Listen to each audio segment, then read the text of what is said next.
Hey, everybody. Welcome to the Missouri Woods and Water podcast. I'm hosting solo tonight because Nate and Andy are probably sitting in a well-lit room jerking each other off or something right there. So who knows? But, yeah, so tonight got my buddy Bryan Hurt with us. Entrepreneur, I guess we'll say. Do a little bit, you dabble in a little bit of everything. The outdoor space, the building space, the renovating, real estate, a little bit of everything. I mean, you got your toes in all the water. Also, I don't get a 40-hour job. Yeah. it's like I'm going to work 60 just so I can say I don't have to work for anybody else, sort of thing. So tonight we're just going to be pretty much doing some bullshitting, hanging out, telling some deer stories. One of the ones we'll get into, and I realized this earlier, and I should have pulled this up earlier. I was supposed to do sponsors. But me and you were together the first time I killed my first buck with a bow. Do you remember that? I don't. It was on that, I don't know if it was a lease or a permission piece there in Lee Summit. Yeah. Yeah. You remember that? Yep. Yeah. Yeah, I do. Yeah. Yeah, that was a permission piece. Okay, yeah. And then Lee Summit expanded and... Yeah. Took it all. It would have been like finding, like, later on down the road. I mean, I'm not going to give away what it probably doesn't even matter. That might be developed by now. But I found out another customer of ours, he killed a 200+ inch deer. There's big deer over there. Same general area. Yep. I've got a buddy of mine that still has a piece just a little bit further south, and he kills toads and non-typical, I mean, giants. Yeah. You know, that property over there, obviously the deer were decent. That was probably some of the best waterfowl hunting I've ever done, close. And we hunted that thing for, I think, 2 or 3 years. And then we were out there hunting on a Sunday morning and had a good group of birds work in. There's probably 7 or 8 of us, and we hammered them. Mm-hmm. And, got all of our birds up, and birds were just working. And a buddy of mine turns around and goes, "Oh, shit." And we had Kansas City SWAT team, I believe, Lee Summit Police, Jackson County Sheriffs, and a game warden. All show up. So, there were those houses up there. Yep. We were actually hunting right in the backyard. Mm-hmm. But they were all up, in the backyard. And we hadn't done anything wrong or, we were under our limit. Everything was good.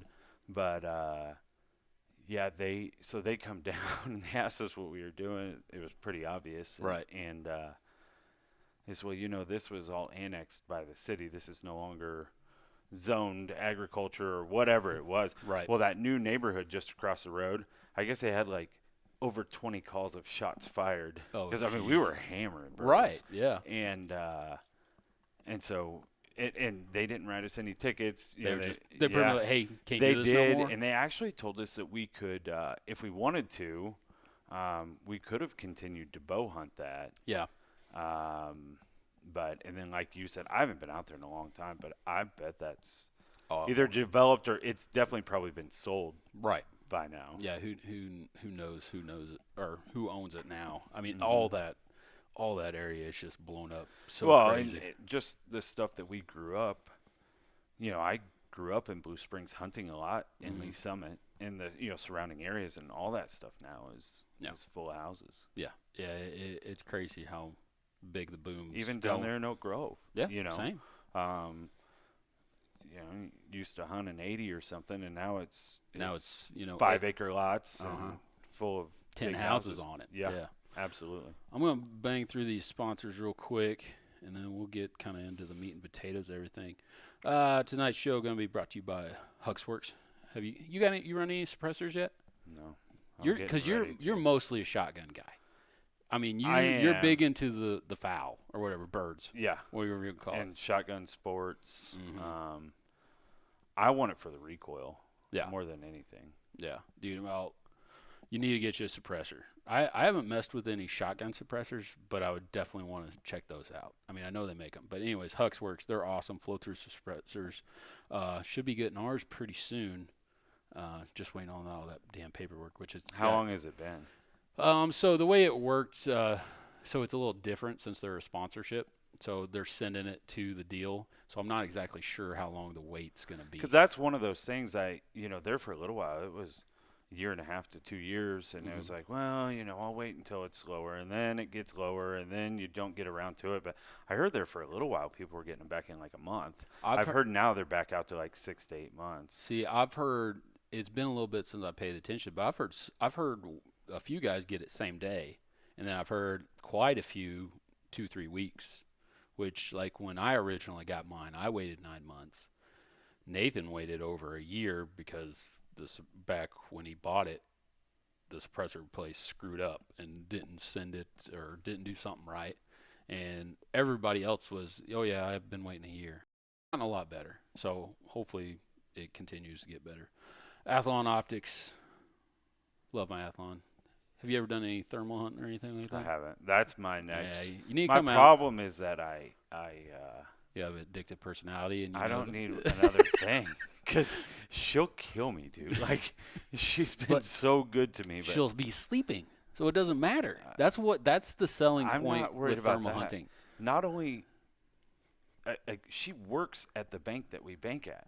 so every time I swipe that card, she gets a notification. She's like, it's not that she could care less. She's like, go do whatever you want to do. It's the money that. Yeah. I mean, it gets expensive, but once you get it, you can run that gear for a long time. So are those, because I don't have one and I'm not familiar, are they one of those things that are going to be like a laptop or? Yeah, they're getting better and better every year. But are they, could you buy one and plan on having it for 10 years? Or is it something where 2 or 3 years down the road, you have to upgrade because my thought is you're probably looking at like a 4 to 5 year turnaround, if I had to guess, before. Like, and then hopefully by then the technology's cheaper. Well, everything's getting cheaper right now because more states are opening it up, and so it's becoming more readily available. And so more companies are building, thermals and stuff, so it's getting cheaper. So like back in the day, you were looking at minimum probably $8 to $10,000 for an okay one. Like now, like the ones we run, we have their top tier on Athlons, and I want to say they're around like that 5 mark, just under, somewhere around there. Yeah. And they're badass. I mean, I'd put them up with some of you can still spend the $12,000, up more if you want. Right. But to go out there and have a really good time, you could get away with probably $3,500 or something. They're getting better and cheaper. So check out Athlon. Midwest Gunworks, you've probably had to deal with them, man. They're huge Browning suppliers. So, and I know you run a lot of Browning guns, don't you? Yeah. I mean, dude. No, what I love about them is the older Browning stuff. Yeah, they have it. A lot of times it's tough to find stuff. I had an old Browning Gold that she was shooting sporting clays with. Mm-hmm.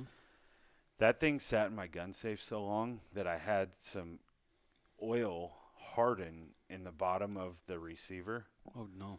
And she was on like her 3rd station, and that thing receiver came apart. Did she get hurt or anything? No, not at all. I mean, it didn't blow up or anything. Right. But it was jammed and it was locked, and we took it apart, and that's what it was. It was some of that, I don't even remember what I was using back then, probably whatever was cheapest. Remington oil. But it had hardened in the bottom of that thing from sitting in the gun safe, and then it bent and broke. And Midwest Gunworks, I was able to find every piece to that receiver, and the way that you can shop them by pulling up the diagram. And I mean, that's solid. Yeah, I don't know if we've told this on the show, and I think I might be remembering this right, but whenever Browning did something, they bought all of Browning's supplies, like all their parts and everything. So I forget how it worked, But so all the old supply, that they're not manufacturing anymore, they bought everything. And their So, shipping is fast. Yeah, and they're pretty not good. just because we're here in Missouri, like it gets out the next day. Right. Yeah. No, they're good. They're a great company. Lucky Buck Mineral. I was able to get out. I never posted that video. I'm really bad about that. I'll make videos, doing shit out in the deer woods. But I got my mineral out there the other day. Did that and mowed down my clover. So it was looking good. Do you have man. cameras out yet? No.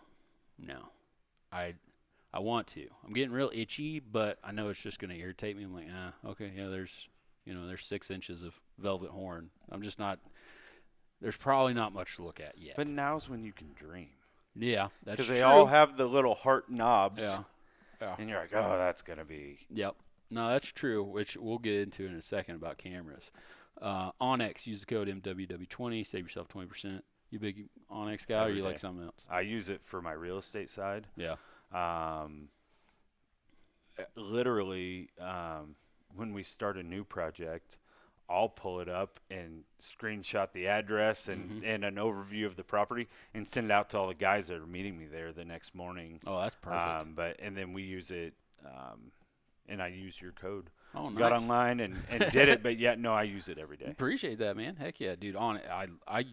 I find myself, my brother, we were over at my parents' house just having a little family dinner or whatever, and my brother was telling me about some program that he's going to do for like his bee yards, and he was explaining it to me, like what all it does, and I was like, you can pretty much do all that on Onyx. And he was like, yeah, the only problem is everybody would have to have Onyx. I'm like, okay, I get it, or whatever. But anyways, I got on Onyx while we were talking about it, and I find myself just scrolling.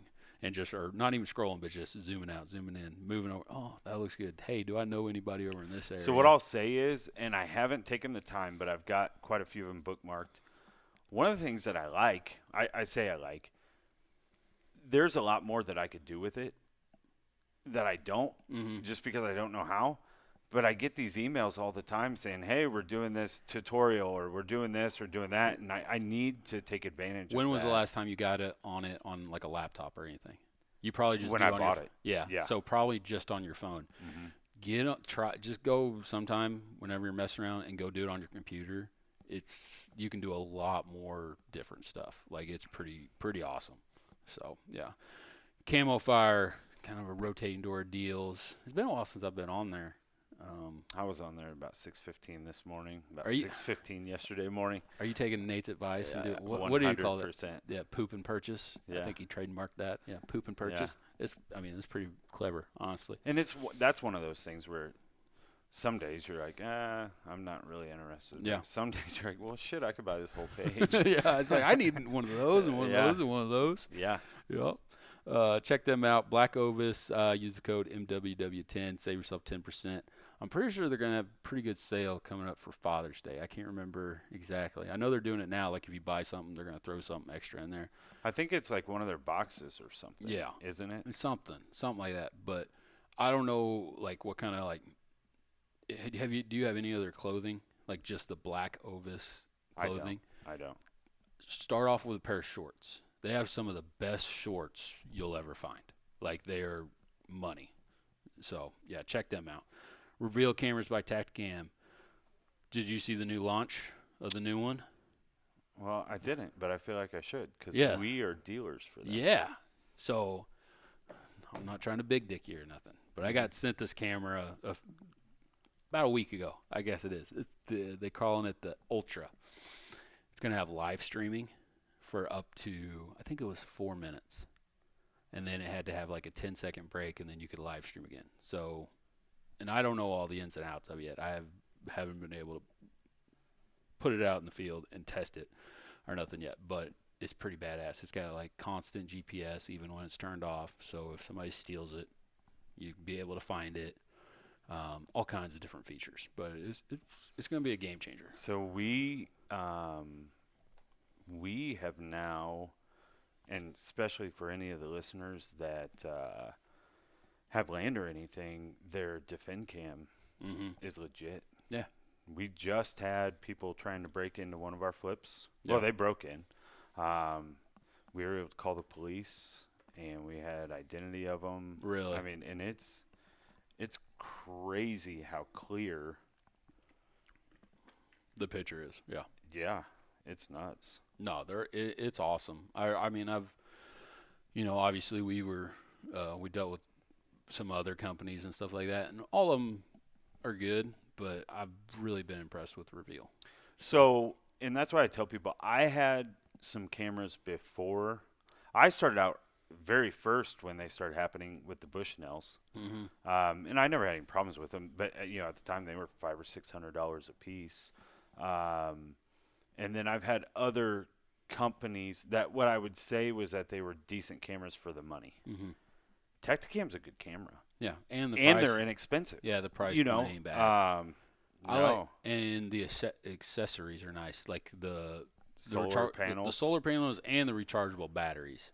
That's huge. Yeah, I mean that combination. Right. You really don't have to do anything. No, I put two cameras out running the rechargeables with the solar panels, and I didn't have to touch them all year long. Yeah. So I mean that's awesome. Especially for those places that you don't want to go into, like the honey holes type thing. Mm-hmm. They're awesome. Well, or you can put them where it's hard to get to with crops. Right. Yeah. I'm getting to an age and a weight where I'm not interested in going anywhere that's a side-by-side can't go very often when it's 100 degrees outside. But you're just using that excuse to be like, no, I can't get the side-by-side, and the deer don't mind the side-by-side. If I walk in there, I'm going to screw stuff up. No, I get it. That's awesome. Look at these.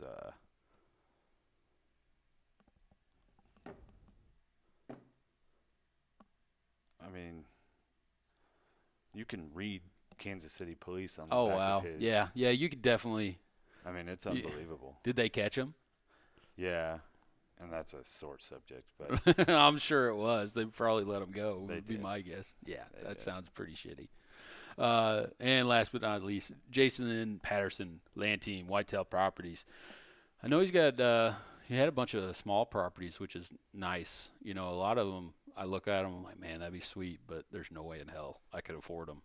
Just the way that things are going. But if you guys are looking for recreational, new home or, new farm, whatever the case may be, give him a call, 816-824-6282, Jason Patterson at whitetailproperties.com. So those guys are beyond. We're real estate agents. Mm-hmm. We are awesome at looking at the investment side. Yeah. We're awesome at as hunters, we're able to say, hey, I think this lays out whatever. Those guys can tell you the age of the rocks underneath 2 inches of soil, and they're incredible. Yeah. Well, I mean, obviously I've talked to Jason Patterson and stuff, but like Dustin Williams, so he works with us, with Habitat Works, and that's his background is habitat and doing all that. The things you want to know as a hunter going into a property, he can look at it and be like, this is what's nice about it. This you're going to need to work on. This, hey, not really, whatever. Yeah. Just a wealth of knowledge. Yeah. So that's what's awesome about them. I used to religiously watch their show back in the day. I don't really watch too many hunt shows now. I watch a little bit on YouTube. But not like shows. But their show was awesome. I agree. I watch more of the YouTube guys. Yeah, it's just easier. Well, I don't pay for cable or anything anymore. We got, internet, so we have, just like everybody else, YouTube, Netflix, Prime, whatever. Mm-hmm. So, yeah. But let's get into a little bit about you. So, like I said, before we got really going, Bryan Hurt, let's get a kind of a background. Name, Grew up in Blue Springs. Yeah. Owned a lawn care company for a little over 14 years. You did it that long? Yeah. Oh, wow. Even before that, well, we did lawn care too. I understand how that goes. Yeah. I mean, it's fine, and we didn't do it near the capacity that you did it, but it wears on you. Yeah. The labor side was, and not doing the physical labor. It was a constant revolving door of employees, no matter what you paid them, how big, how little. I mean, and I told my wife, I said, I don't want to do this for 20 more years. Mm-hmm. And I'd kind of, about 7 or 8 years ago, got into flipping houses. Mm-hmm. And Devon and I were on a hunting trip, and he's been a real estate agent for 10 plus years and has got an awesome network and has a lot of opportunities that he didn't have time to capitalize on. Right. And he's like, man, let's do this.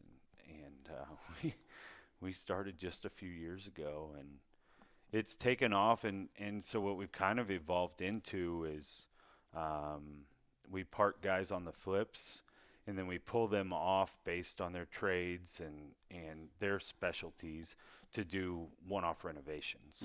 Mm-hmm. What that allows us to do, your typical remodel company, the guy's got to book 6 months out just to keep his schedule busy. Right. Meaning when you call him, you're 4 to 6 months out. What we're able to do is we don't have to book that far out. Our guys stay busy on our flips. Yeah. And then whenever the reno jobs come, be like, yeah, hey, come on here. We do a lot of emergency stuff. You know, we had a family in Blue Springs just a couple of months ago that their only bathroom in their house, they found a bunch of mold, and they had little kids, and that was their bathroom.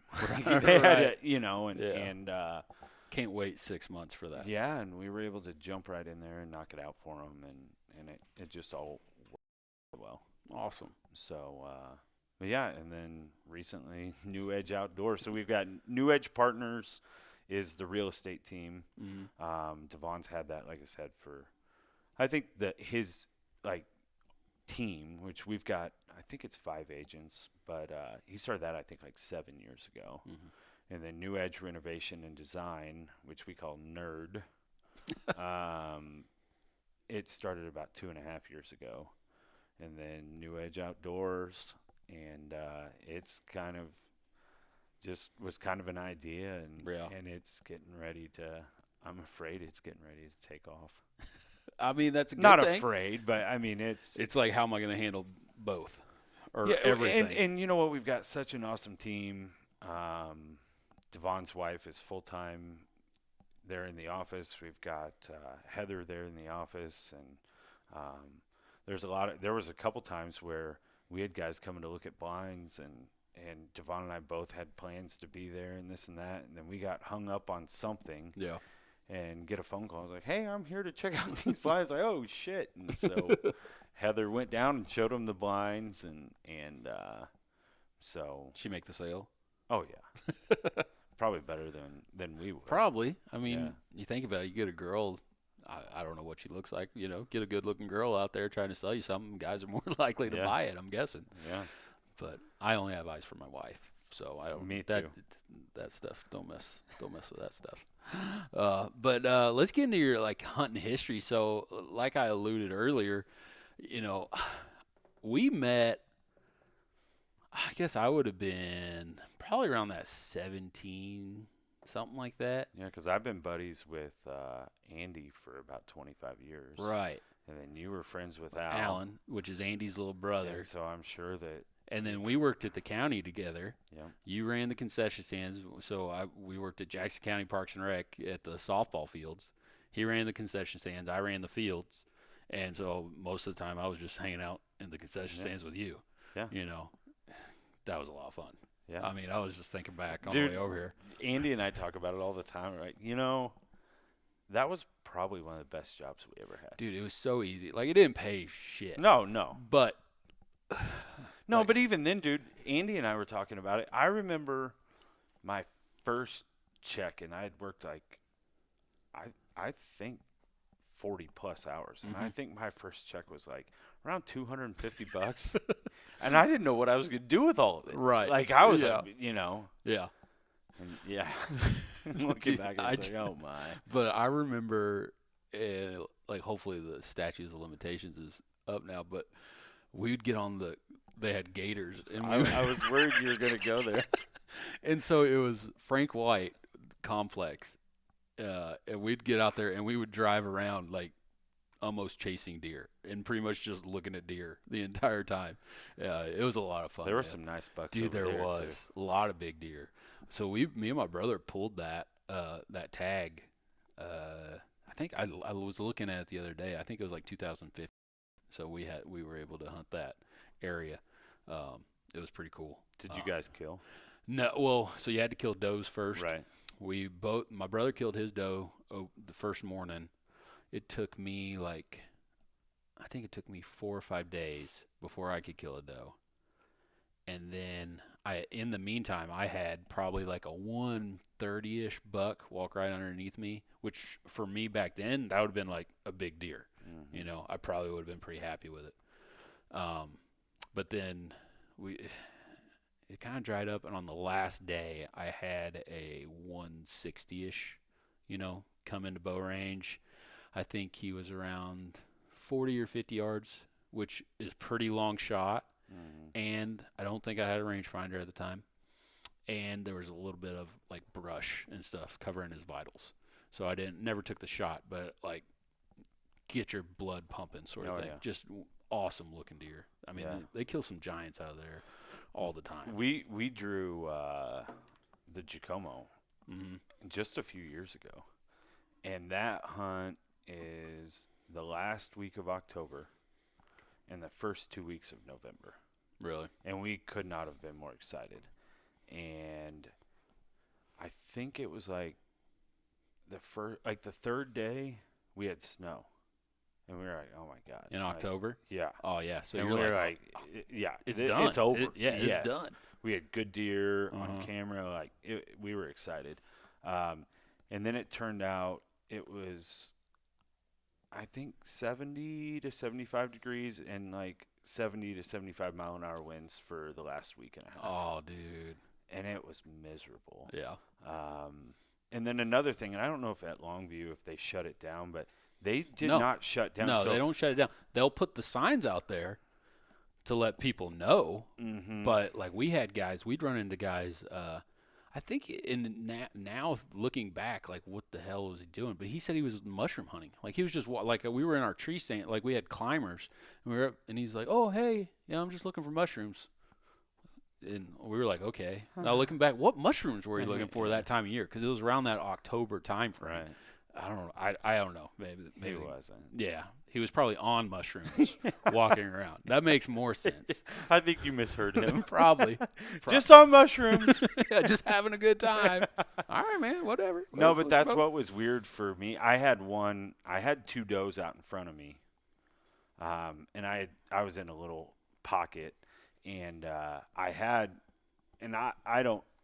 he was big, like a big frame. Mm-hmm. But he was in the brush behind me. The problem was that there was a walking trail, and he would kind of get up close, and then, somebody come walking through with their dog. Yep. And those does would pay attention to it, but they wouldn't spook. But They didn't give a that shit. big buck, he wasn't coming out of there. And I thought maybe right before dark he was gonna come out, and he never did. Really? And that was the only opportunity I had at even really put eyes on that buck.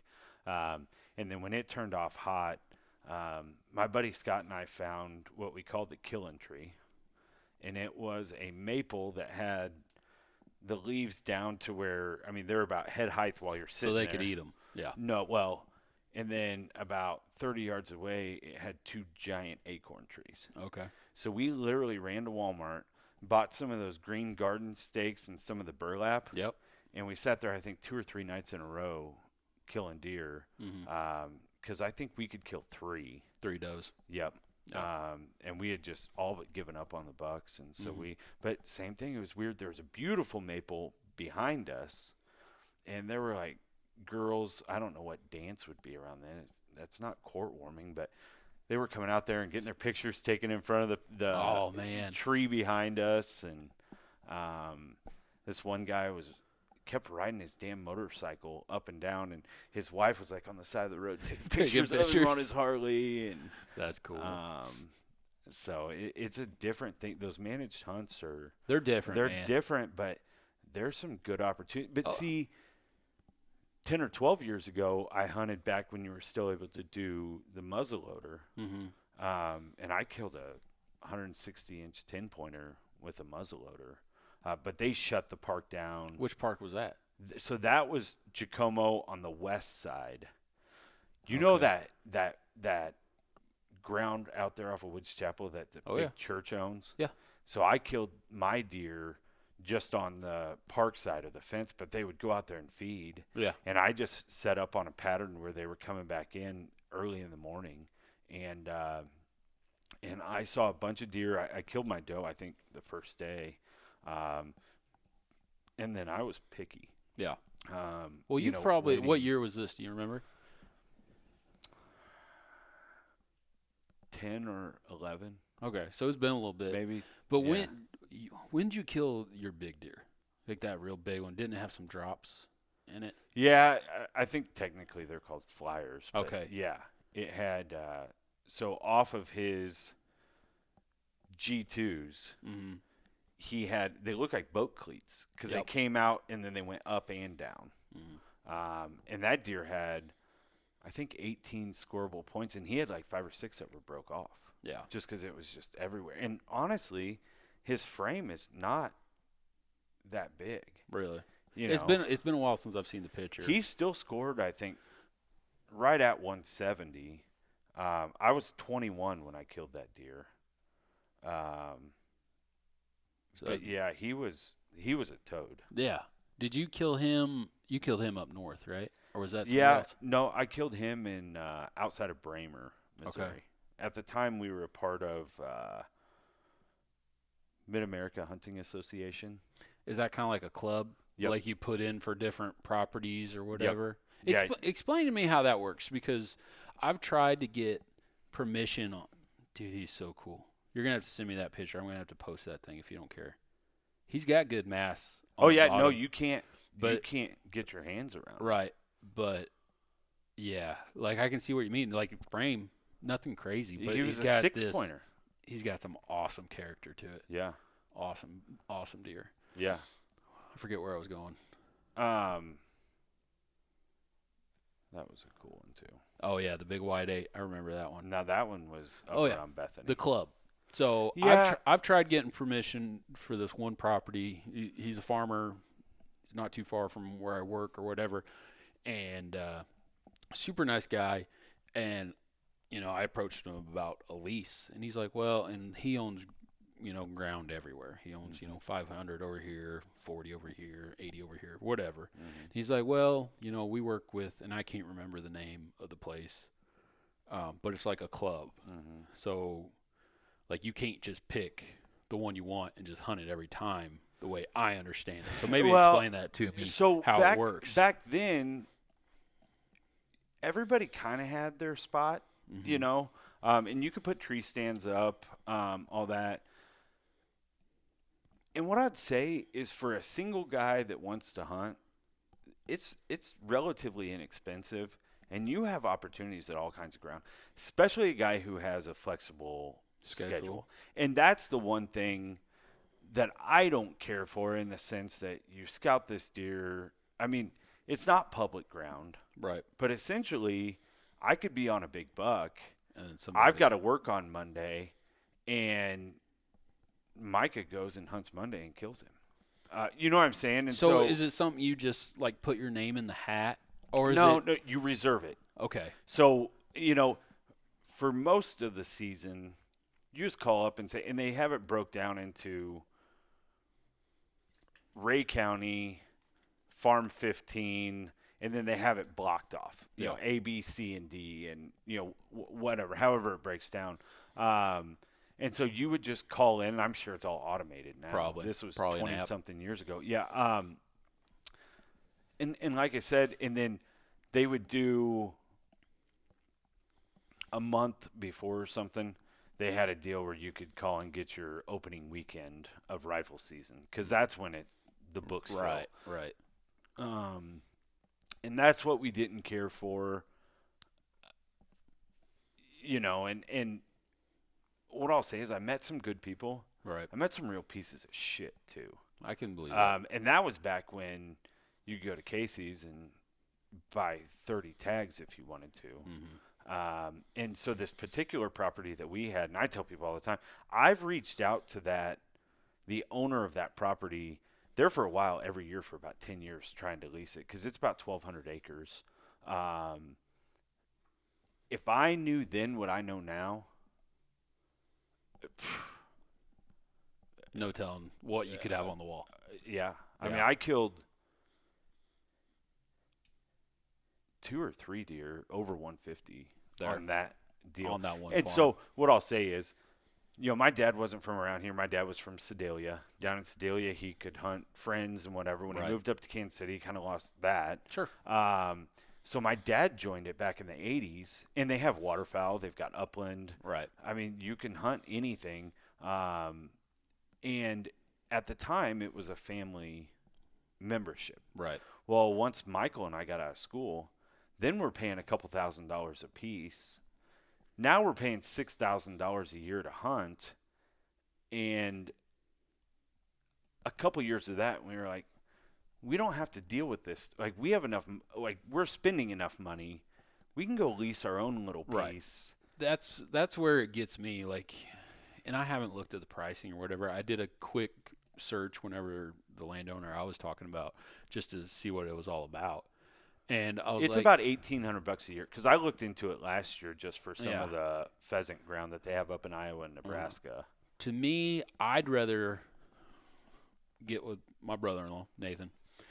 Get with him, combine our money, and get a place that we have control over. Yep, I agree. That's the only thing, because I don't like the aspect of, I got an opening weekend. If I don't, and I'm hunting that big buck, I better get it done this weekend, or Joe Schmo and Billy Bob, they get it the next 2 weekends, or however it works. Well, Micah, we were hunting. It was like 2 squares, so like 600 and whatever acres. And the 3 of us, my dad, my brother, and I, could only book about half of one of the squares. There was this group of guys up there that would book everything else, and they would sleep in and then just start doing deer drives. Really? They would kill 80 to 100 deer in a season, in a rifle season, and that was back before you had the extended 2 days. Like, that was just in a week, and if they didn't see your truck, they'd go push right on. There was one time. Your spot's open game, too. Yeah, there was one time where we had parked somewhere different. My dad and I were just standing there talking, getting ready to head back to the truck, and we just saw a few does come through, and then, a decent buck. Decided not to shoot him and then this other doe, and I was like, I'm shooting.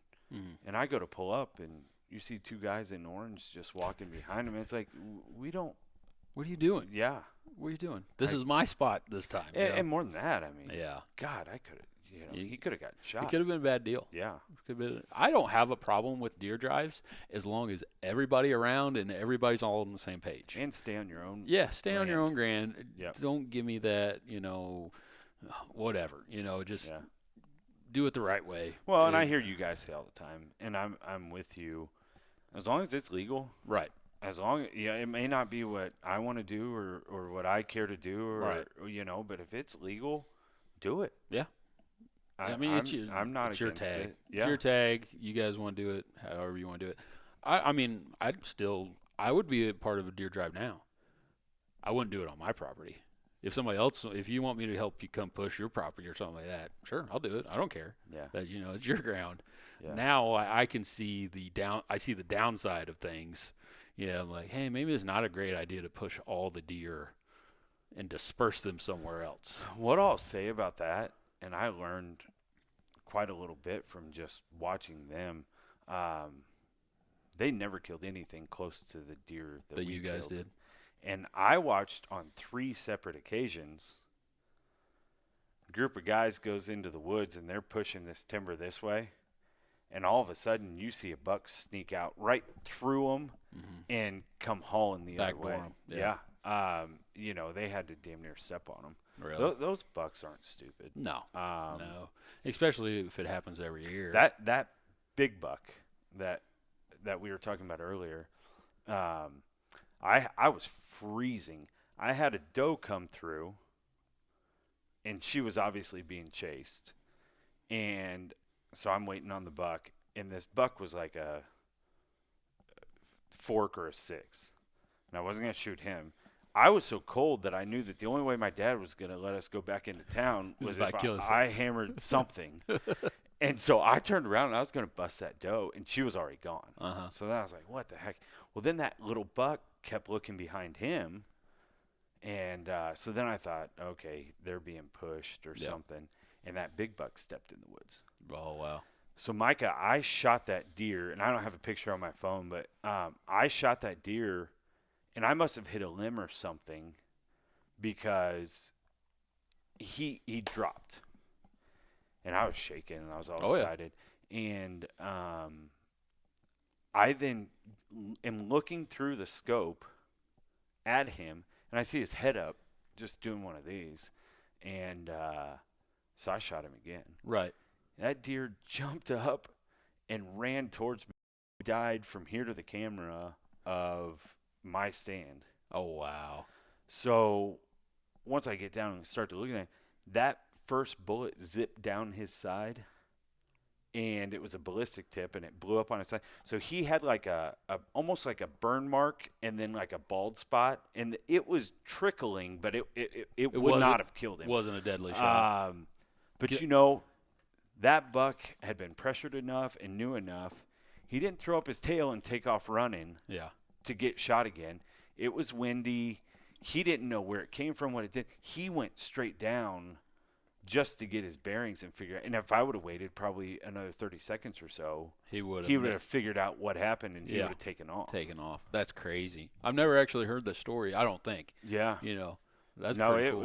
it was wild. And then, and I was 21, but I remember I was scared somebody would steal him off the trailer or something. I'm like, Dad, we got to park, close. And of course, everybody, especially in Bramer, it's one, drag, and there'd be 8 or 10 guys, and that was back when you had to go check take them in and check them in, and I miss that, honestly. I think it's neat. I do. My first deer that I killed with a rifle, I was 15. Yeah, 15 at the time. It was the last time I could go youth hunting. I killed an 8-point buck, and I've checked it up at 40 Woods or whatever. And I think there was like 2 or 3 guys there too. And it was kind of just everybody got around. Well, 40 Woods used to have the Polaroids up on the bulletin board of everybody's deer, and you get to talking deer stories, and it was just a cool hang. Get to meet different people and that sort of stuff. So it was a lot of fun. I kind of wish they'd bring some of that back, but I mean, I get it. Everything's going to technology now, just making it easier. Well, if you think about it, they had to staff that. If they've got a game warden sitting there checking deer, they're not out chasing poachers or whatever. Like you said, I get it.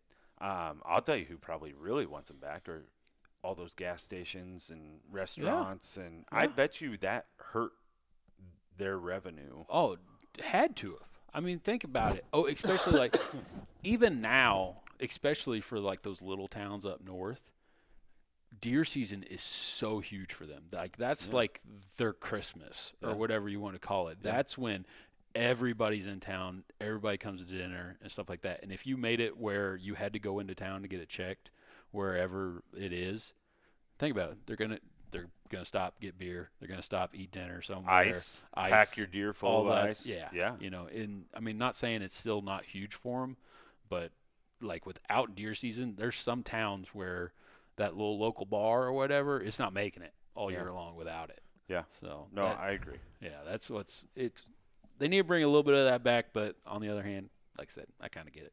Yeah. I don't know. So if I want to get back to the first deer, so you had that permission piece. Our buddy Shorty, he got me into bow hunting, so we were always shooting out at his house.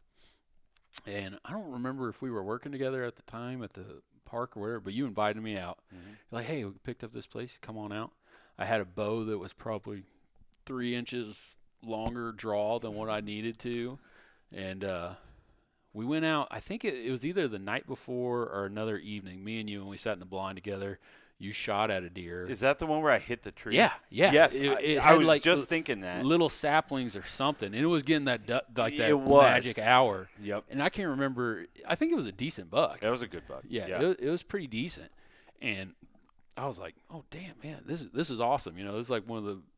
We were in a ground I've only blind. killed one other deer besides this time. Yeah. I think maybe I've killed a few in between there with the rifle, but anyways, and then it must have been the next morning or another morning. Yep. Your brother came with us, Michael, and you're like, I'm gonna hunt with him. I'm like, oh, that's fine. I'm like, where do I go? And you're like, I don't know, just go This was sit. before Onyx. Yeah, this was before all that. Yeah. Like, had a cell phone, but that was it. Like, well, you weren't pulling up pictures or nothing like that.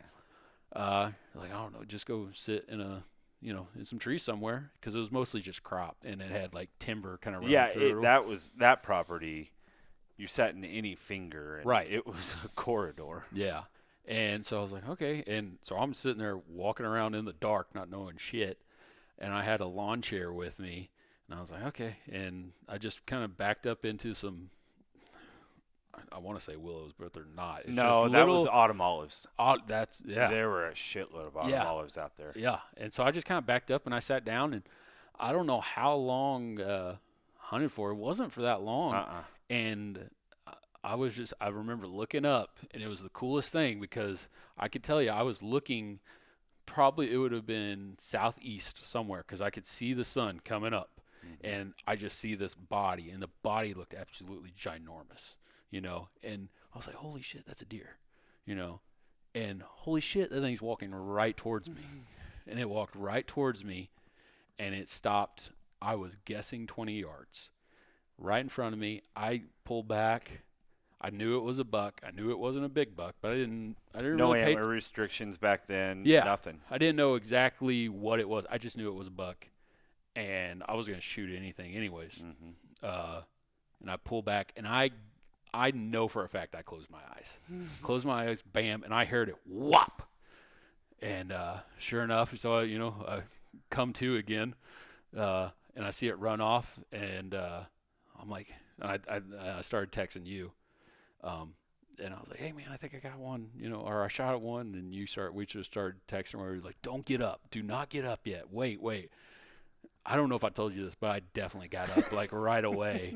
And so I went to where my arrow was, and now looking back, like I looked where I was sitting, and I was like, how the hell did he not see me? Like I was out, like there's no way that he could. I was in one of those like big lawn chairs, like.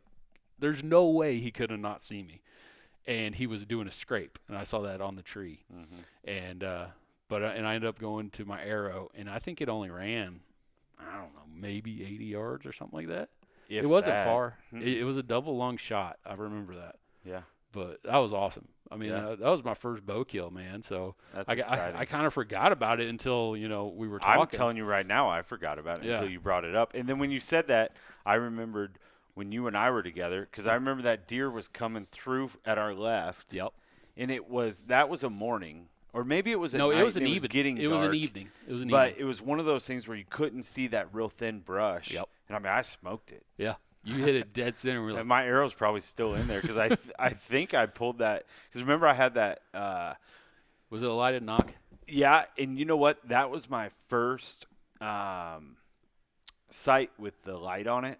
And I remember I pulled up, and it was dark enough that I couldn't see hardly anything, and then I had to turn off that light. Yep. And then it was you know how it gets weird at that, like when it's still light out. But I've got to the point I do not turn the light on. Yeah. Like if it doesn't gather enough light, I don't turn it on, because then it just bright lights me, and I can't see it.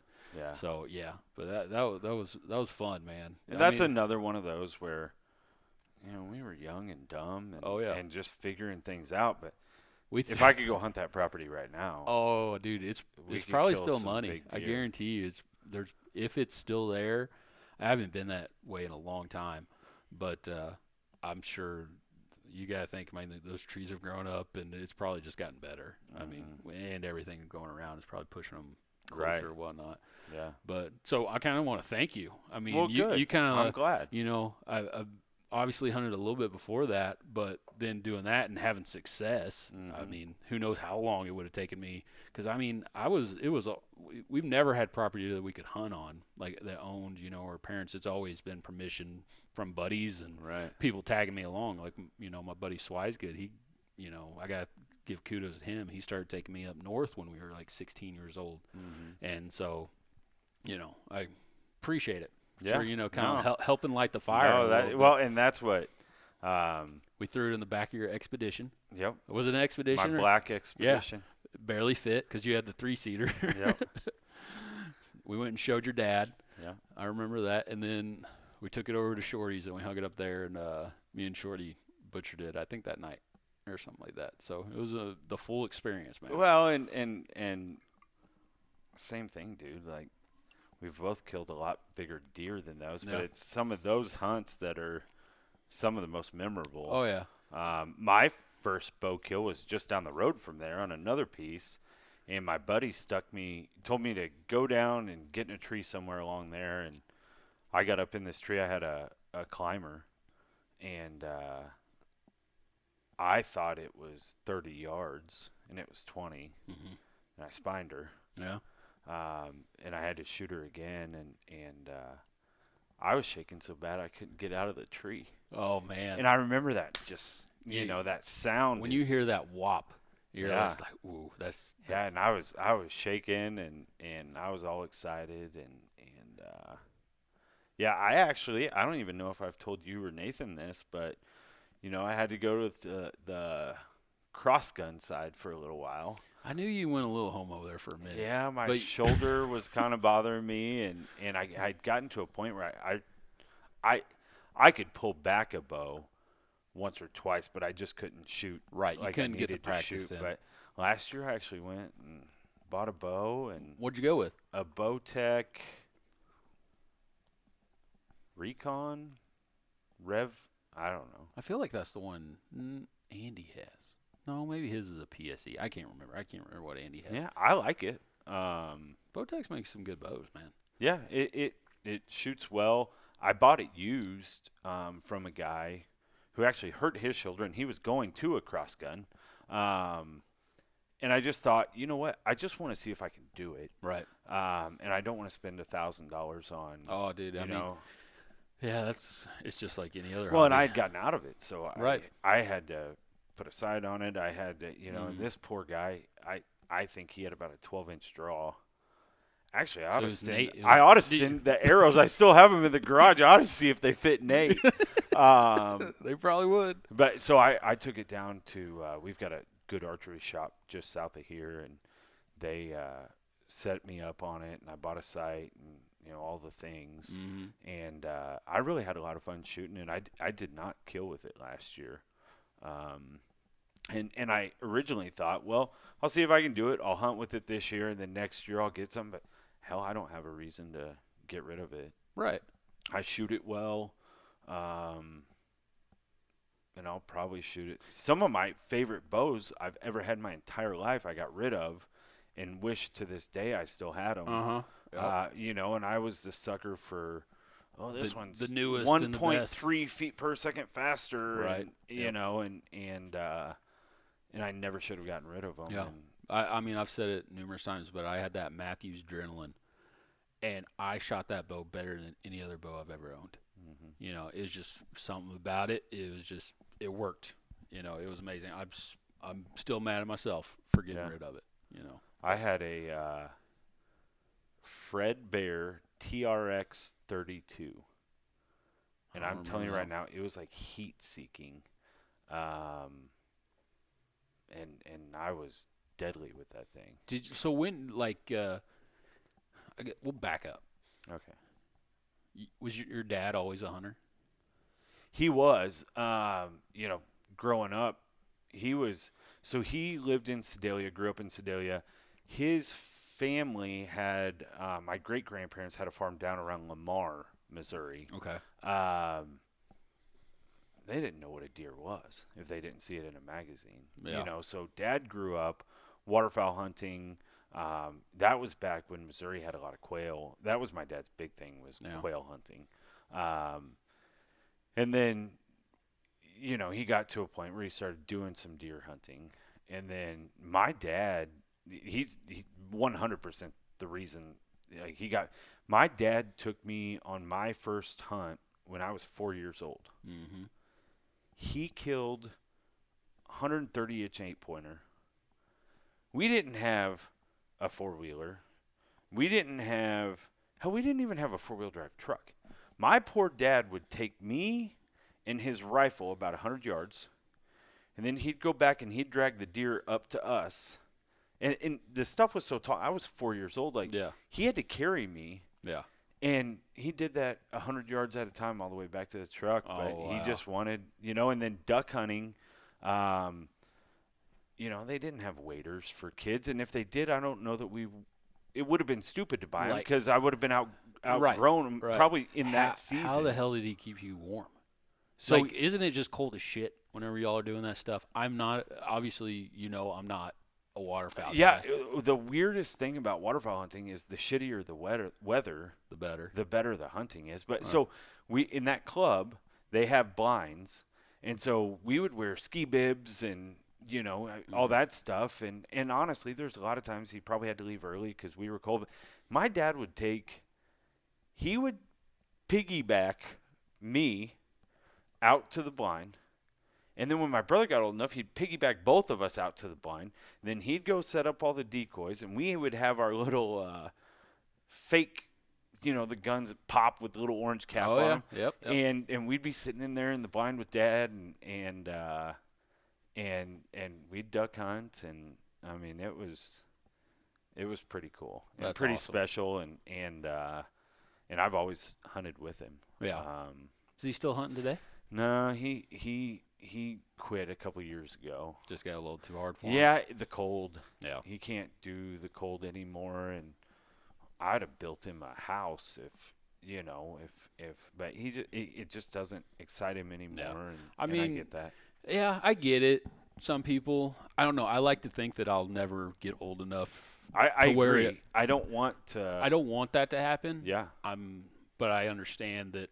I mean, you've been doing it for let's just say 60 years or whatever the case may be. It's like you don't have to, you know. And I mean, but that's awesome that they got you guys involved. Oh yeah, and my cousin, I don't know if you worked with him, Mike, my cousin Mike Jamaro. Sounds familiar. So his dad didn't hunt, and he came to my dad and said something about he wanted to hunt, and Dad said, well, we got to get you your hunter's education and this and that, and got my cousin involved. That's awesome. And then my nephews, so his grandsons, he got them involved, and he was a good dad, and he was. Looking back, I don't have kids, and it's probably because I'm selfish as hell, but I don't know that I could have done it. I mean, waterfowl hunting, you're working your ass off if you're out there with 4 able-bodied men. Yeah.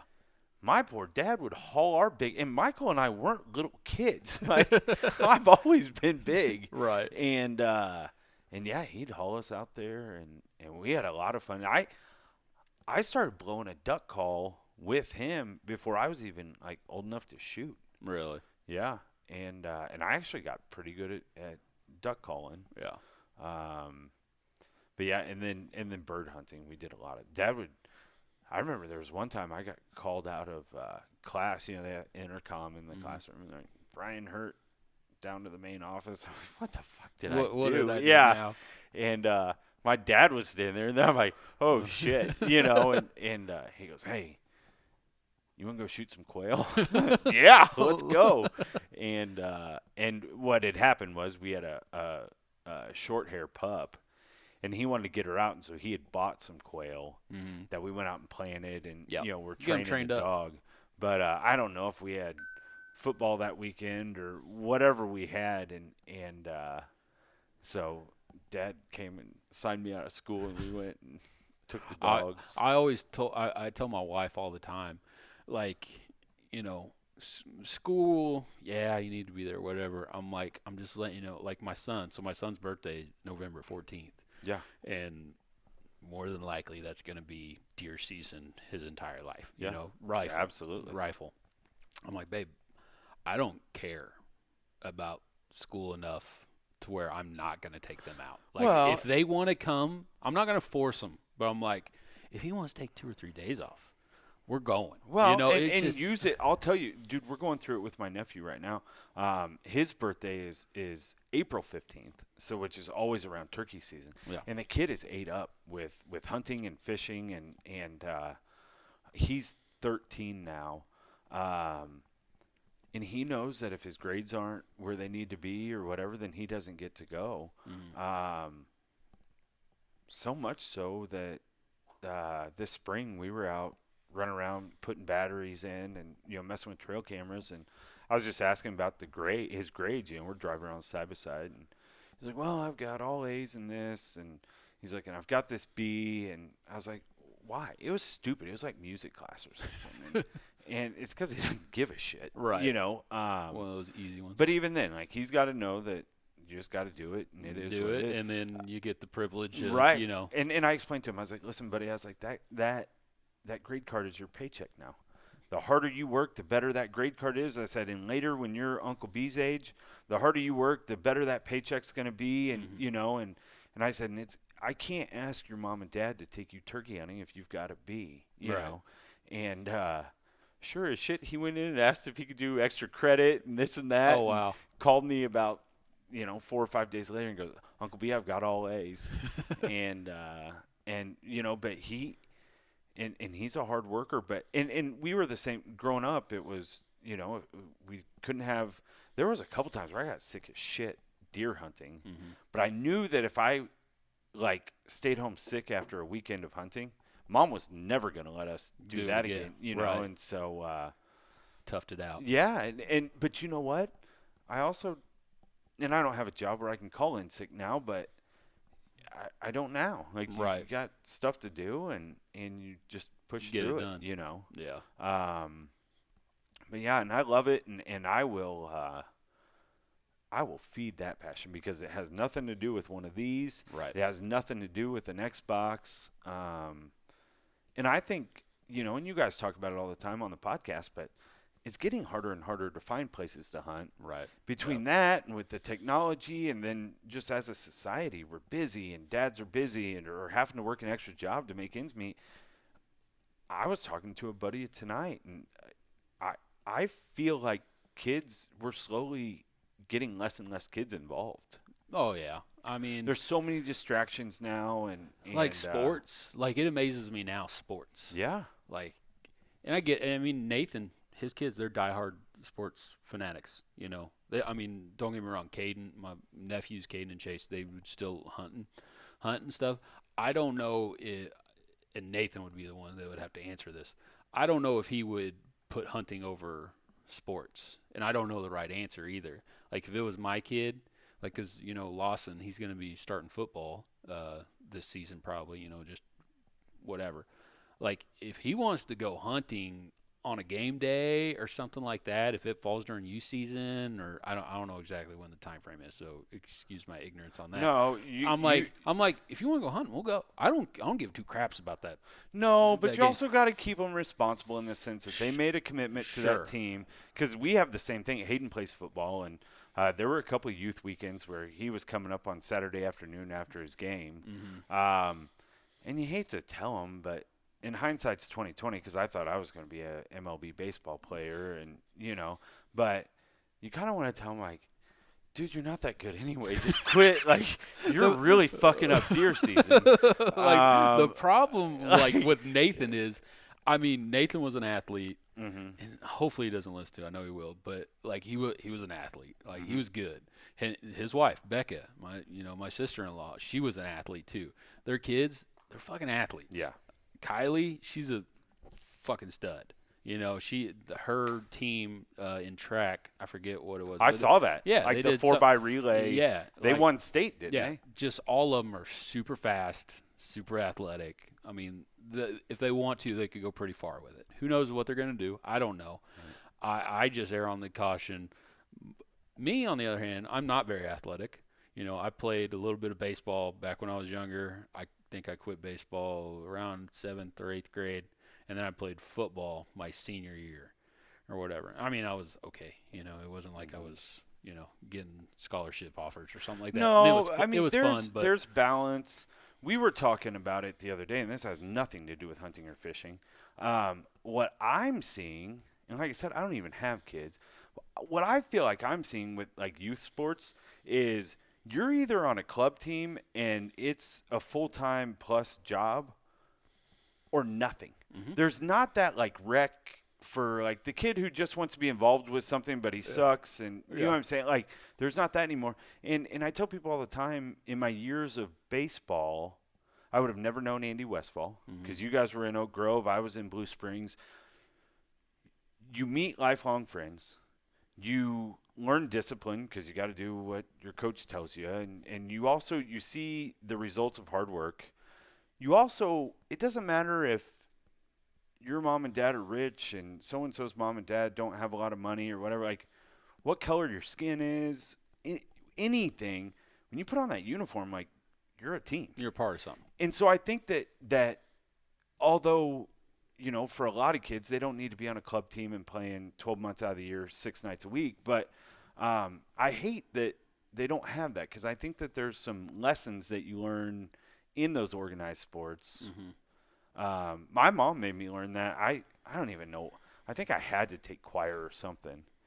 And we had a fucking choir deal at Hy-Vee in Blue Springs on opening morning of deer season.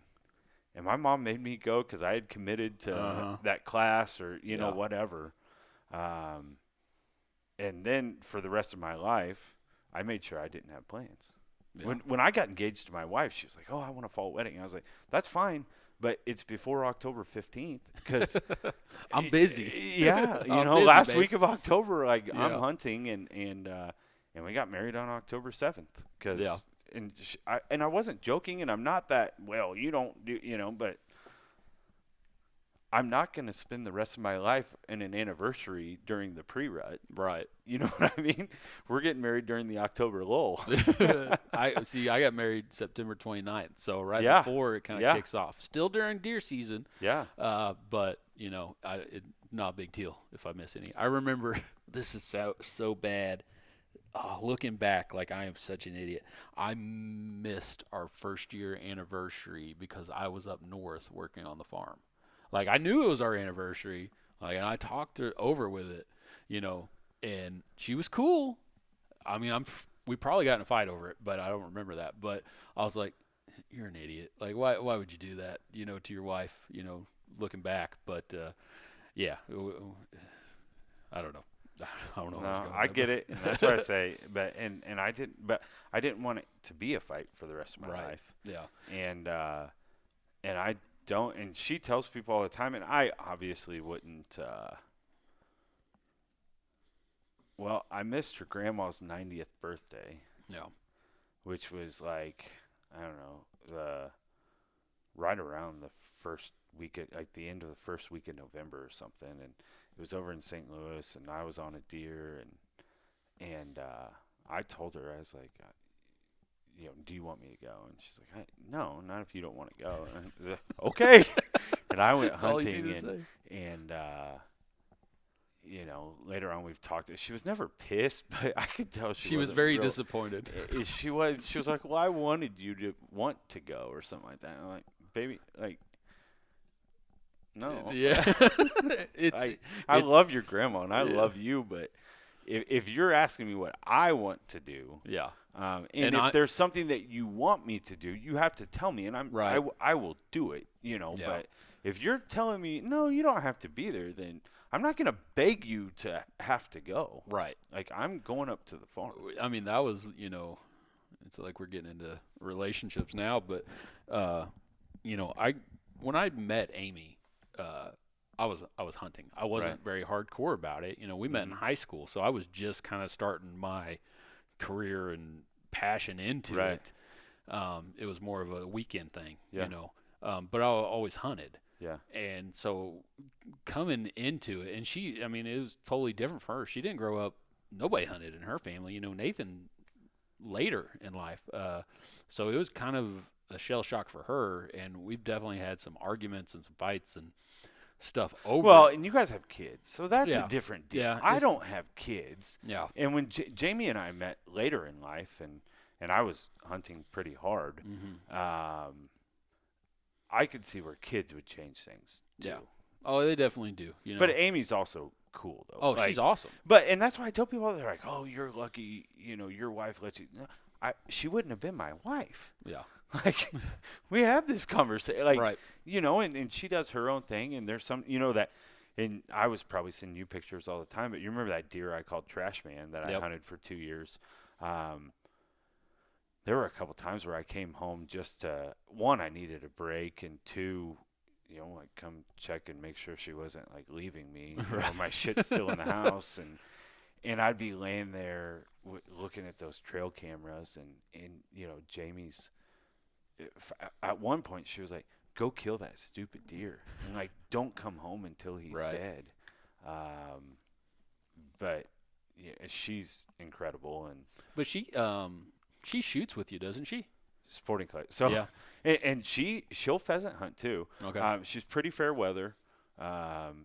She's not going out if it's nasty and whatever. She's obsessed with those dogs. Right. But yeah, and she's actually a really good shot. Dude, something about females. I'll tell you what it is. I figured it out. What is it?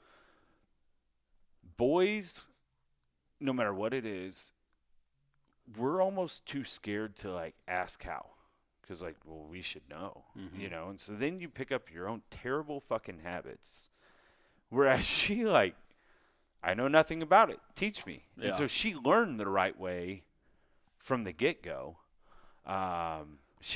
She came home, I think it was last year, the year before, and she was like, there's a trap section of, or a trap event in Corporate Challenge, and I think I want to shoot trap. And she had never shot trap. She had shot sporting clays with me, and I was like, babe, What's the difference between trap and sporting clays? So trap is where you're standing on, you know, you got 5 stations, you've got your one house, and basically it's going to come out one of 3 ways. It's either going to go the left, go the straight, or go right. Okay. It's a different angle from every deal, but there's 90-year-old guys that shoot trap. It's more of a mental thing because it's not, the bird does this. Yeah. Okay. So sporting clays, I call it, it's kind of like redneck golf, but you've got anywhere between 10 and 15 stations. And so you pull up to your station, and then it'll have 2 or 3 throwers, and this one might be throwing from this side to this, and then one from this side. And then you go to the next one, it has one shooting straight at you and one over your head. So it's more like hunting situations, and there's no sporting clays course across the country that's the same. The course that you shoot, we have a shotgun club just south in Harrisonville. You know, he changes once every 4 to 6 weeks, so you could shoot it, and if you don't get back it, you know, within a couple of weeks, it could be totally different the next week. That sounds like a lot of fun. It is. You should come do that. I could get into something like that, but kind of like you with the thermal hunting, I don't need any more hobbies. No, dude, that's where I'm at. I mean, yeah. You know, I got out. We had bird dogs growing up, and I got out of it. And my buddy Scott invited me on a pheasant hunt, and you saw $10,000 worth of dogs when you walked in, and then you buy the shotguns and $2,000 in dog boxes, and I mean, it just adds up so quick. Same thing with the sporting clays. My cousin invited me to shoot a charity shoot. I had never done it before, and I went down there, and I had so much fun. I came home and bought a sporting clays Browning, and that side-by-side in the garage. I've got it set up like a golf cart for the sporting clays courses. And oh, that's cool. And I'm not any good at any of it, but I have a lot of damn fun. That sounds like me in golf. Like, yeah. I've gotten into golf, and I'm so bad at it, but for some reason it's if just you fun. enjoy it. Yeah, right. I like to compete, you know, and I played softball for the longest time and got pretty serious with the softball, and then I got to a point where it's like, if I get hurt, like, I can't work tomorrow, and right. you know, and so I had quit that, and it's competition. Like I said, I'm not a threat to win anything, but it's that competition, and it helps me pheasant hunting. Right. Because It's something that sharpens your skills. Right. Would you throughout the say year. pheasant hunting's your bread and butter? Like, if you could only choose to hunt one thing and like one method, like what would it be? Dude, that's funny because that's on my little list for Okay. you. Okay. Yeah, I would say probably pheasant hunting. I love watching the dogs. Mhm. That my brown dog is just unbelievable, and I would love to take credit for it, but he's just well bred, and I've hunted him a lot. He makes me look good because he's I'm telling you, he's an idiot around here, but he's a stud. But I like it just because you can do it here. There are some pheasants in Missouri, but we go to Kansas, Nebraska, South Dakota. You're with friends. You watch the dogs. It's something my wife and I enjoy doing together. Yeah. So yeah, I would say it's not the rush like when you kill a big deer. Sure. But it's not the frustration when you think you've got him figured out and then don't see him for 2 weeks. And you got all the camaraderie. Yeah, around 100%. it, Yeah. That's honestly one of my biggest things about hunting in general is just the camaraderie. So, and what I'll say is I'm pretty competitive and pretty. I don't know that I would deer hunt by myself, and not by I go up there and hunt by myself. Sure.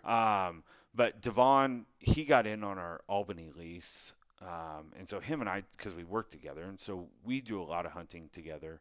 But yeah, especially, up at that Albany lease, it's my cousin, my brother. They both have boys that are hunting now, and then Devon and I. And some of the most fun is back at the hotel or the kids know that as soon as Uncle B gets into town, then we go into Dollar General, and I buy, the whole Little Debbie aisle. The only rule is that it goes in your dad's room. We're not eating that shit in my room. Yeah. But, yeah, that trash man deer, he didn't ruin me. I got burned out, because I chased him for almost 3 years. And What class deer do you think he was? Like, how big? So when I first saw him, I think he was mid-50s. Mm-hmm. I think that next year he was 70s. I think he was almost 200 inches. By that third year? Yeah, so I think he was 4, 5, and then 6. I think he's over 190. Yeah. Yeah, probably so. Hell of a deer. And you can just see him. I mean, he's got everything. He's got mass. He's got height. He's got width. I mean, just on his G3, that's probably close to 4-inch circumference, Yeah, on mass. I think those 2s and 3s are 16, 17 inches. Yeah. He's huge. Yeah. No, he was a bona fide I can't remember. stud. Did he get killed or did he just never showed up again? I think he got killed Yeah. in the evening. Oh, one of those deals. Yeah, because we kill big deer up there. We don't kill, and that was him the year before, and he was good there. I think he packed 60s, on so much mass. and he cleaned up too. Yeah. He had a lot of junk there. Uh-huh.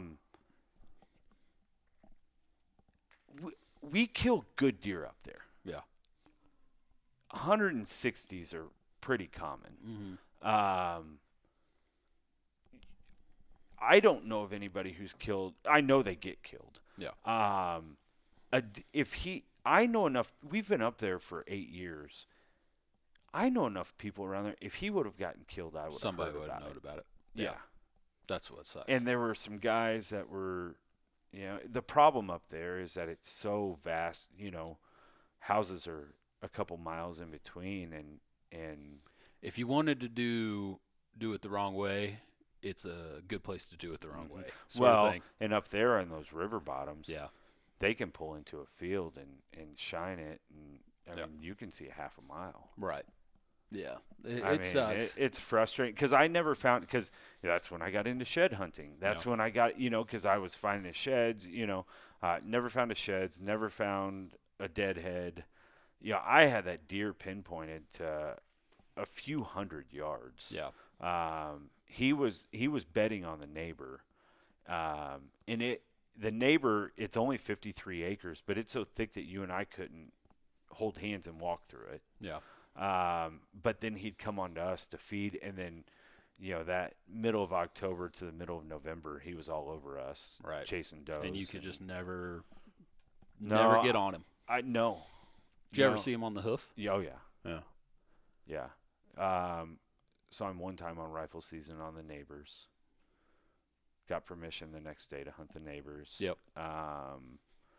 With a bow, I think I saw him twice, 70, 80 yards. Right. And it would be one of those things. I guess I saw him more than twice. I saw him at a few hundred yards. I saw him twice at 70 or 80. Mm-hmm. And I would zig and he would zag. He was a smart deer. Yeah. They don't get that big. No, stupid. but my lab before these labs, I trained him to shed hunt because I wanted to find him. Yeah, you wanted to find that other puzzle. Yeah. And then he disappeared, and we haven't had anything like him on the farm. Since. Well, we had that. My cousin killed that deer. Ended up it was like 153, 154 inch 8-pointer. That's crazy. This year, he was. I mean, for an 8-point, that's just insane. That's such a big deer. Yeah. Yeah, he was a big deer. But that kind of burnt you out on the deer hunting. Well, it did, and then I was, so obsessed with, I'm not going to shoot anything unless it's 170 plus. And right. then I went 4 years without shooting anything, and I've kind of gotten back to. I mean, you saw a deer I killed this year. He was a 4-year-old, 8 or 9, or I don't know what he was a 140-inch deer. He got me excited. Dude, that's all that matters. It is, but I had to get back to that. Right. And honestly, I would have much rather been sitting there and heard my nephew shoot, and that been the deer that they killed. Yeah.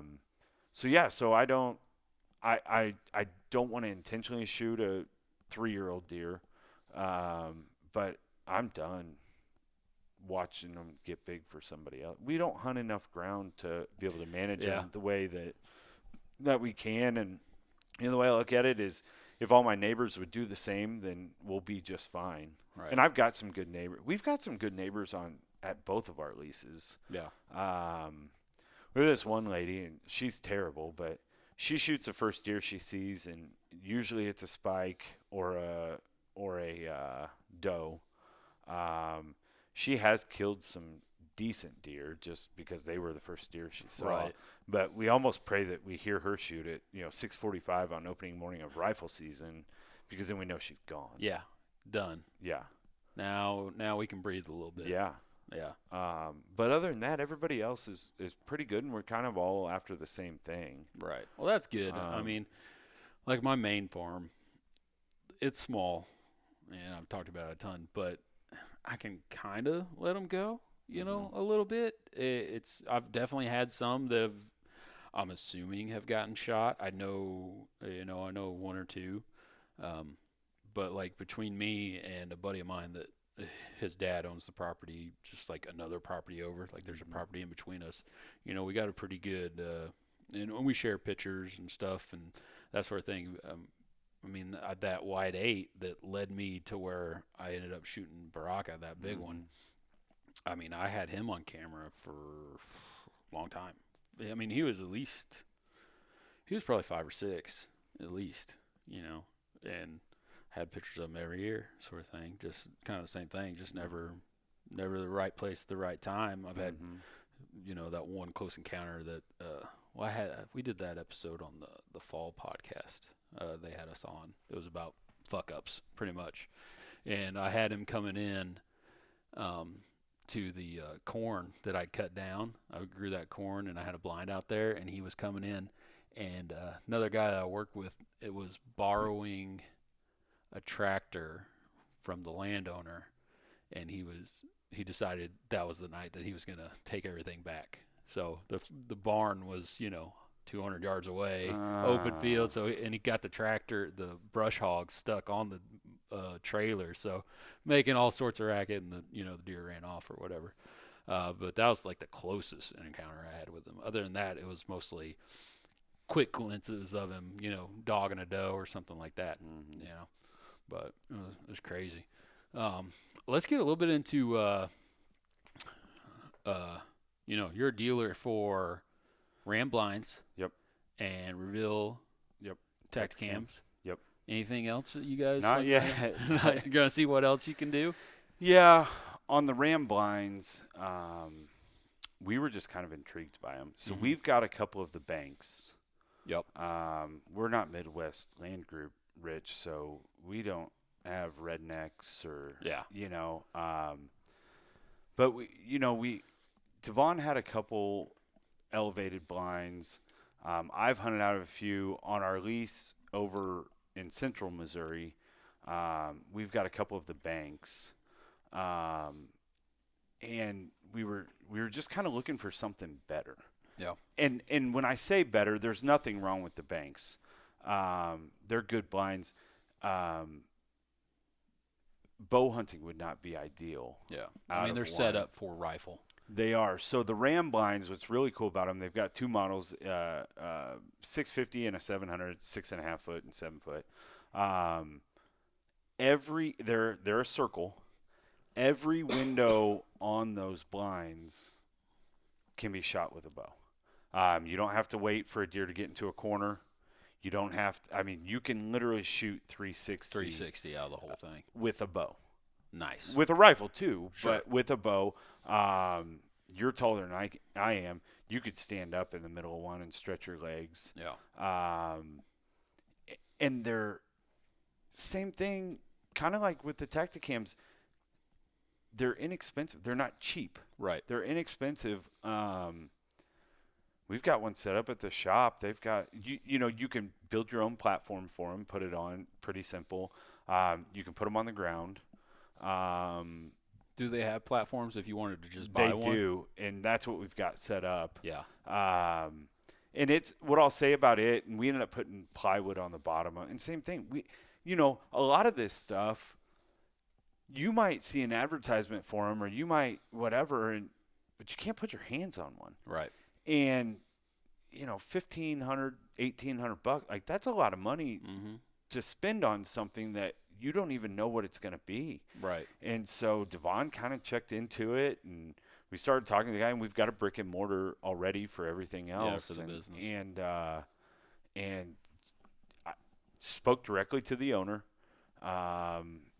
Super cool guy, kind of told us his story, and he had made another blind that's still on the market. Didn't really care for it. He cared for it. It was his baby. He wanted to improve it. He couldn't afford to add something real similar. He was going to get rid of one or the other. Right. So he sold that and started new. And yeah, so I think our initial order, we had to buy 10 of them or something. It came in on this big ass deal, and our forks weren't big enough on the Bobcat. And I wasn't there. I was somewhere, and I guess it was a real mess.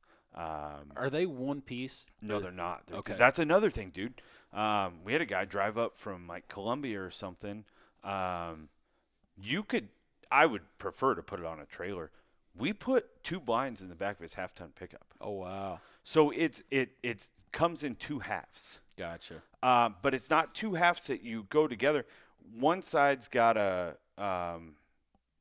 they sit on. They do, and then they have a bolt that runs through them. Okay. So that eliminates that seal where you're going to get water dripping on you. Yeah. They're round. We've had some hellacious winds here, even just in the last month or so. Yeah. Those blinds haven't moved. Really? The windows are legit. They sell a pad. It's awesome. You could also get a cheap piece of carpet. Yeah. They have the blind itself, the platform itself is expanded metal. We cut plywood and put it on ours, and then the Ram blind mat. It's awesome. So are there some things that you kind of want to do to them? Yeah. Yeah. Do you have to? No. We've got some awesome chairs that are specifically set up for that. Yeah. No, I think they're awesome, and like I said, I think they're a great blind. And then when you see the pricing on them, and that you could buy 2 or 3 of them for the price of a some of redneck these, or something. yeah. And there's nothing. Those rednecks are awesome, dude. So Andy's got a redneck. Yeah, And I mean, I've hunted out numerous times, and dude, with kids, it's like they're almost essential to have some type of blind. Absolutely, young kids. Yeah. So I'm kind of excited. I need to get by and check them out. And Yeah, and how many? If you had to guess, like how many people could you fit in them? Oh, you could have a damn party in this. Oh, really? Are they pretty? I would say 3 adults. I mean, you're not going to sit side by side, but right. If you had it set up, you could have a guy behind you and then 2 guys up front. But no, they're pretty good. Pretty size. roomy. They are. Yeah, and we have one set up at the shop. So if somebody wants to come take a look at it, come take a look at it. And that's why we did that was, so we did that initial order and. We were kind of like, well, we should do this, we should do that. And then Devon's like, we better decide what we're going to put up because, like, they're gone, Really? And so we kept one out of that initial order. We actually have we've ordered, I think we have 20 coming in tomorrow. Oh, cool. And then we'll do another couple orders before deer season. Right. But now's the time to get them out. That was another thing. We, the guy that, our Central Missouri lease, Jamie's cousin is the one who kind of stumbled upon that and whatever. Mm-hmm. Well, we got those banks pretty late, pretty close this season. We set those up on a trailer where you can pull them in with a side-by-side. And the main reason we did so was during rifle season. We pull that thing out to the middle of a field once the crops are out. Right. We can also pull it off to the side and let them farm. Yeah. Because at the end of the day, they're not making their money off of our lease. They're making their money off of that grain. It changed patterns. Oh yeah, on those deer. Yeah, and so now this year it'll be just fine because they're where gonna they get are. them in early. Yeah, that was the reason I left my blind in the woods. Yeah, like it made it through all the winter. Yeah, I've checked on it a few times now, so it's good. Yeah, usually and mine's a pop-up blind. Right. It's not one of those. But since it made it, I was like, I'm just going to leave it. Yeah, and, absolutely. Get the deer used to it. Yeah. Sort of thing. Yeah. So if you can, the earlier you can get them in before season, the better off you are. Well, and it's one of those things where we're just now, you're like, well, summer just started. And Devon and I were talking the other day, like, we have to figure out, between his kids and sports and stuff like that, we're busy with things. But we need to get it. We went up and did minerals and stuff like that here a few weeks ago. And then we were going to go up there and turkey hunt and do a lot of work while we were up there. His wife got in an accident on Easter morning. Oh, no. So neither one of us, we had Kansas turkey tags, and we ate those. Oh, and she's fine, and everything's fine now, but that was a day before opening day in Missouri. And she was hurt bad enough that couldn't leave. He couldn't leave her side, and then I couldn't leave the companies, and, right. And so, and that's just life. Right. But before you know it, it's the end of August, and then you're going to try and scramble and do that stuff. And so that's why we went ahead and got this big order now just to be ready for it. Yeah, and just let guys get them out early. Yeah, that's a good idea. Oh, do you want to go ahead and tell people where they can check that out? Yeah, so it's right in the middle of Pleasant Hill, 1001 Cedar Street. Okay. They can also call me, and we'll. I don't think we have a company Facebook page. We will, and we'll have a website. And what I'll say is I think I used to have that fishing lure company. I think one of the biggest letdowns that I had with that was I learned that there were a lot of people who use something because they were paid to do so, or they told you they used something and they really used something else because we use what we sell, and if it's something that we end up finding and we believe in, we're blue collar guys just like anybody else. And if it's something that we find and we just want it accessible, you can buy these blinds through just about anywhere and do this and do that, but you're not going to go put your hands on it. Right. Because whenever I saw you post about them or whenever, I looked them up because I wasn't aware of them. You know, I don't really just go out searching blind. So I checked them out. They look pretty legit. So I'm kind of excited. No, to I'm go check anxious them out for you to sometime. see it. Yeah. That's what I say. They're awesome. And Yeah. they, you know, like you said with kids, they'll hold the heat. Oh, really? You know, and that's what we kind of talked about. You know, if you get away with it, you know, early bow season, it'd be nice to have even just some holes in the floor To vent through. but you don't want the scent. Right. You know, and that's a cool thing about it is the windows are super easy to open. So you could have them unlocked and have them closed. Yeah. And then pop them open to get a shot. You know, you can, especially if you set it up, you could even put a couple mounts on it for ozonics and all that fun stuff. Oh, too. really? You still rocking ozonics? Oh yeah. Yeah. I am a 100% believer in the ozonics. Really? I use that, and then I started using Scent Thief because I heard you guys talking about it. Well, I'm a big fan of Scent Thief. I am too. And what I'll say about the ozonics was, it never hurt a hunt. Uh-huh. And it was one of those things where I was just kind of, well, I guess it's working. I had it on one time where I probably shouldn't have hunted the stand that I hunted because of the wind. And I had some deer, straight down. It was in their face. That ozonics was running, and it'll shut off after a certain amount of time because it's got to cool down or whatever, and then kick back on. That thing kicked off, and those deer just acted weird. They never did bust me, but they knew something changed. Yeah, they were on edge. And then when that thing kicked back on, they went right back to their regular activity. That's and crazy. from that point on, I don't leave with that. And I bought extra battery. I don't want any. Everybody that I don't know a lot of people that run it, but the guys that I do know that have run it, they're big fans. Yeah, So, I run. There's gotta be something to I it. keep all my clothes in a sealed tote. I run ozone with all my clothes. I spray really heavily on my boots and stuff walking in with Scent Thief. Mm-hmm. Same thing.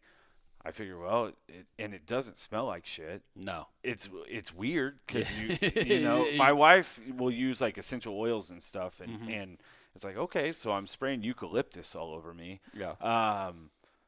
Same thing, dude. I had he was a 4-year-old deer. I didn't shoot him, and I wasn't going to, but he walked my path, and you could almost tell like he was trying to figure out what was going on. Yeah. But he was never alarmed. Right. He walked that thing all the way. I've got abandoned railroad tracks behind one of my stands, and that's how I access the stand because I've got trees on both sides. And he walked all the way down that railroad track the exact same way I did. I made a trail going out into the field that has now turned into a deer trail that literally sometimes they'll scrape my stand with their sides, walking by. He walked right by and never paid any attention to anything. Dang. And like I said, you could tell he smelled something was, but he never did spook. Never and that busted. wasn't a spike. Yeah. That was a 4-year-old deer that Should have known. yeah. Or, that you would expect to That catch on. I think if I had that, I don't think I would have ever seen him because he would have smelled me right on the when trail. I stepped into the field. Yeah. Yeah. Yeah. No, I'm a big fan of the Scent Thief. Yeah. So, I don't get, both of my farms are 2 hours away. And as much as I like to play, and there's sometimes where we're able to say, this is a perfect wind, we can sneak away tomorrow on a Wednesday morning and we go hunt. A lot of times I have to hunt when I can hunt and not get to choose The winds and wind. Yeah. stuff like that. right. No, that makes sense. And it's probably, I've never killed a 200-inch deer, but I think that those things, I don't think there's I think that's cure-all. life. I think but that's I think life. it Yeah, is at our age. For the, normal blue-collar, hardworking guy, Yeah. you get these days, unless you can set your property up where it doesn't matter what the wind is. If you find Scent Thief doesn't pay us or nothing like that, but Right. I feel like it does make a difference. And if you find something that's you're confident in and that you can tell makes a difference, why not use it? And that's what I'll say about New Edge Outdoors. That's not what's paying our bills. Right. What we're trying to do is give access to guys like us. That's same thing with the Tacticams. Yeah. You can go get them anywhere you want to get them. We believe in them. Right. And so if you come get a blind, we're real estate agents. We can set people up with. You can do all of it. Well, yeah, no, but what I'm saying is we can help a guy find a farm, and we can set him up with some cameras to get going. For a guy a guy that's just wanting to get into it, that maybe has some money to spend but wouldn't know what to do, we can help him with that stuff. Right. And then the defend cams, we use them on our real estate investments. What's the difference on? Because the way I understand it, it's the trigger. Okay. So like a trail camera has a line laser beam, right? That if they cross that laser beam, then it goes off. Whereas the defend cams are the whole thing. Okay. And like I'm not smart. Yeah. Like I. Well, I know, like on the Tacticams, like whenever you're setting it up, they throw that red line Right. on there for you to like, see it. This is where you want the deer to walk through, or whatever. You know, that way it captures the picture. Yeah. So it makes sense that. And same thing with it. So the problem that we were running into, and we were just going to set up trail cameras, and most of the time we don't have any problem at all. But we have a lot of money sitting there just in materials and whatever tools and all that. Yeah. But it was.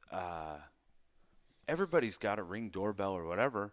Well, then we have to bring in internet and pay for internet at a house and do this and do that. Whereas the cellular technology in those cameras, you don't have to worry about it. And then with a solar panel, good on battery. And same thing with the defense. We'll put them up high to where they can cover more ground and stuff like that. Well, you're not climbing up a ladder all the time because you hook them up to a solar panel, and you don't have to worry about it. Right. That's cool, man. Yeah. Yeah, so guys, go check that out. They're in Pleasant Hill. Give the address again. 1001 Cedar Street. Do you want to give out your cell phone? That's brave. I mean, you can. I don't care. I don't want any D-pics. No, feel free to call me, 816-682-2741. Eventually we'll have a page on Facebook or something like that. Yeah. But yeah, and it's one of those things where we don't even have to be there. If somebody, Swicegood actually called me the other day, and he was in the area. Yeah. And he asked told if me he could swing by and check it out and go by there and check it out. Mm-hmm. And your ass is on a defend cam the whole time while you're looking at it. Just so you know. Yeah, and in the front and on the side of the building, but yeah, no, they're cool blinds, and like you said, they make it affordable for that guy who doesn't want to or can't spend $6,000 on a blind to get an enclosed blind and get the kids in there and something that you can leave out all year long. Absolutely, yeah, be set. That's awesome. Yeah. So you kind of threw me off guard. You said you had questions. For I do. Me. Yeah, you guys always ask people, what's your favorite thing about Missouri, and I think that's neat and it's fun to listen. We got to come up with a different thing because they're all the same answer. Well, and that's what, if you would have asked me, it would have been, well, the versatility, and you exactly. can, it's so diverse in Missouri, and you can do this, but, okay. And you might not have an answer for these. Peak moment since starting the podcast. Whether that was someone you met, an event that you were able to go to that maybe the average guy doesn't get to go to. It's probably not all the time that you spend with Nathan. No, that's definitely a low point for the most part. Kidding. No, I don't know. It was probably or like a moment where it probably the first time we got recognized, or like I personally gotten recognized. We were it was a coyote tournament. I can't remember which one, but we were doing the registration, and some guy came up and tapped me on my shoulder. Hey man, I listened to your show. I think I was wearing a hoodie or something. He was like, big fan. So that was pretty cool. That's cool. Yeah. Okay, so your biggest letdown. And you might not have one. When I owned the fishing lure company, I think my biggest letdown when I got in the outdoor industry was finding out the business of it. Finding out that so-and-so was all over everywhere with this, but they actually used something else. Right. Or someone was an asshole. Yeah. We've only ran into one guy that big dicked us. And now looking back, we know why he did what he did, and I won't get into the details. Right. But it wasn't his fault, and he did the right thing. that sounds weird the way I said it, but No, that was the only time. Like other than that, everybody's pretty cool. And that's another thing about the outdoors that I've noticed. Some guys are come one, come all. Mm-hmm. If you want to learn, I want to teach you. Yeah. Some guys are douchebags. Yeah. And so that was what. So your dream hunt, Wolf hunt. wolf. Yeah. Where? Right now, Canada? it's wolf. Probably Canada. I'm not. I mean, just You're because all about those dogs, dude, man, there's something about it. Yeah. Something about predators have kind of like really struck my interest. Yeah. So definitely a wolf hunt. Probably Canada, just because I think the opportunity is a little more there than in the States. I mean, I hear people, and I mean, kind of going on a tangent here, but talking with Ted at Huck's Works, he was telling me about, I forget what state it is. Forget what state, but he says he wants us to come out there and do a wolf hunt in like early season, like when I think he said when the moose start calving or whatever, or maybe it was elk.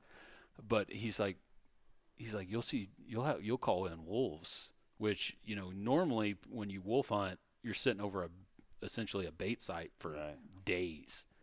But he's like, no, we call them in, using like calf distress. And he's like, it's crazy. He's like, the fur's not great because, it's getting in the spring or summer, whatever the time frame is. He's like, but he said, it's awesome. So wolf hunts right now. That'll probably change. Is that something, because I know in some states they're protected. Yeah. Is that something where that's like a draw tag, like a lottery tag, or can you go, is that an OTC? A lot, and I don't know which states, but there are states out there where it's pretty much just your small games tag. Okay. Yeah, you can just go do it. Okay. So it's feasible. I could definitely do it at some point. Mm-hmm. Success. And I think I'm with you as far as, I would much rather do something like that than go sit over a bait pile. Yeah. Like, I wouldn't mind going on a bear hunt, but I don't care to. I had a buddy of mine who paid a bunch of money going, and he was like, they sprayed you down with bug spray, and they go out there and spray a bunch of bug spray, and they had a bunch of day-old donuts and stuff like that. And he's like, and then the first bear that comes in, and I'm sitting there looking like, and same thing. It's legal to each their own. Yeah. It was not for him. Yeah. And he didn't bear hunt. He hung out at the lodge for a couple days and came home. Yeah. Like, he just realized that. No, I mean, I'll do it. I want to do it. I'd much rather do like a, fair chase type thing. Yeah, sort of thing. absolutely. But I'm not opposed to hunting over a bait for a bear or something. Okay. I got two more questions for you. So this one species, one method. And I have a feeling that this is probably going to go right back to those damn dogs for the rest of your life. I think I'll surprise you. And nothing else. Oh, now you got me thinking because of the one method. Originally when you said that, I was going to say deer with a bow. Well, that answers and the that's question, a good Micah. one. But that's one and one. But here's the thing: you get older. Well, then you go to a crossbow. That's not the same thing. It's the same thing. It's not the same thing. I know you guys say that, but it's not the same thing. I mean, whenever I become old and decrepit, I'll probably change my story. But it'd have to be deer with a bow. Yeah. Don't get me wrong. I love coyote hunting. It's right it's right there in line. But I think I get more out of deer hunting than I do coyote hunting. Coyote hunting's like quick, fun, blah, blah, blah. There's more to deer And so hunting. that's what I said, like with pheasant hunting. Yeah. That's a lot of fun, a lot of action, whatever. The highs aren't as high as when even a doe, if that's what you want to shoot. Oh, yeah. I still have fun shooting does. I don't shoot them until late, and I have fun shooting does. Oh, yeah, man. But, yeah, I agree with you because I think – especially a buck that you've been after, and like that high. When you can capitalize on it. Yeah, and I've never been out west like elk hunting. That's my dream hunt is a elk hunt out west. But I would imagine that's wild too. Oh, dude, yeah, that's totally But like hogs, coyotes, pheasants, even turkey. Turkey's a lot of fun. But to me, especially when you've been hunting a deer, when you get it done, like that high is pretty. Yeah, it's kind of hard to beat. awesome. I agree with you. Coyote hunting, it's just I really enjoy it, but it's something that it gets my itch out of the way until the next deer season, but deer hunting's my bread and butter. Coyote hunting's second right now, but I mean, that could change, but deer hunting, I think. You come pheasant hunting with me? I'm scared to. I'm scared change. to. I've been on one pheasant hunt. It was one of those, it was a buddy of mine's bachelor party, and we planted them. Like a bird farm. Yeah, bird farm. Yep. It was actually that property that I was telling you earlier with the walnut trees. It was at that farm. Some guy went out there and planted them, and we walked through.